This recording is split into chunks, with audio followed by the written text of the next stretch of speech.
This week marked an important first for Americans who don't identify as male or female. The U.S. issued its first passport with an X-gender designation. Advocates say it's a milestone in the fight for rights of trans, intersex, and gender nonconforming people everywhere.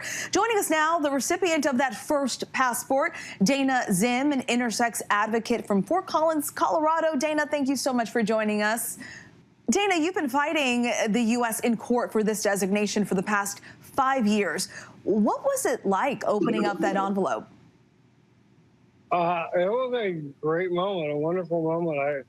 I gasped when I first opened it. Had a bunch of mixed emotions about it. Most of it was just like wonder.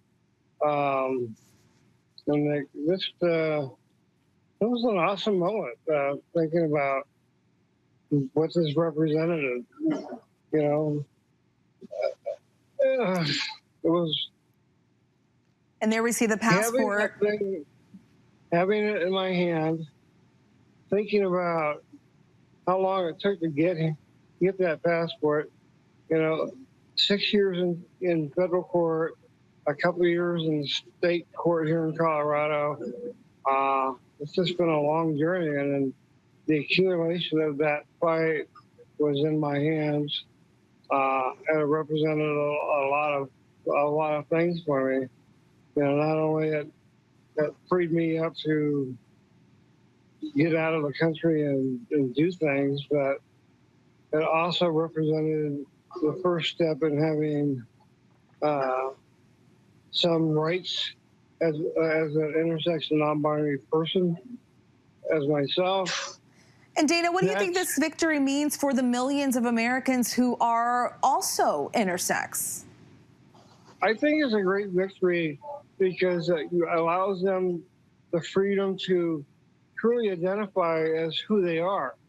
That doesn't mean they will. Some of them will say, I'm still this or that, male or female or non-binary or however they currently identify, or they may change to say, oh, now I have the freedom to be me as an intersex person. I mean, those choices are still as they were. They just have one more choice to say the opportunity to be who they are. The vast majority of intersex people are raised to believe they are male or female, and that's like a Stockholm syndrome, as I see it anyway. And so they believe they're male or female.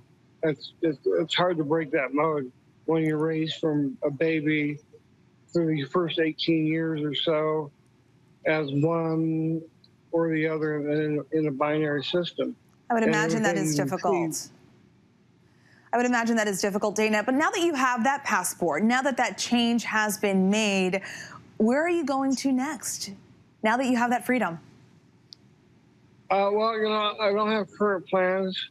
There's no intersex conferences to go to because of COVID.